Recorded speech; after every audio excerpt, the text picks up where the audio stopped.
On Myanmar, we commend Indonesia's relentless initiative to seek an amicable resolution based on the 5-point consensus.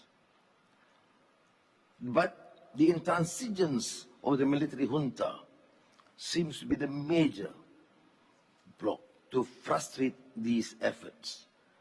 And our concern is because it has its ramifications not only in Bangladesh, but also in Malaysia, where we have to handle more than 200,000 migrants. On Myanmar, we have to concede there's unfortunately no progress, despite the fact that Indonesia, in particular, have taken enormous steps, unprecedented compared to the efforts in the last many years. 100 meetings, 100 engagements is more than what one can expect. And I think the President was frank enough to suggest that there were some positive responses, but very tough when dealing with the military junta in their unpreparedness to relent and even engage.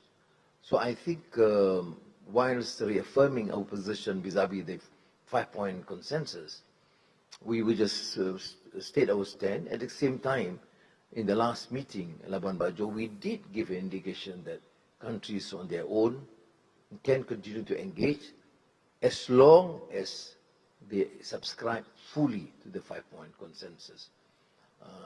For now, I don't see an immediate resolution to the conflict. We can't take it lightly. There have been atrocities, although I do accept the fact that atrocities are not necessarily inflicted only by the military junta, but they were, of course, largely responsible. And as I've said earlier and reiterate now, that for a country like Malaysia, we can't view this as something usual which can be postponed, because it has caused so much difficulties and hardship to our country. I mentioned the last few months the number closing to 200,000. Now it has exceeded 200,000 refugees in Malaysia.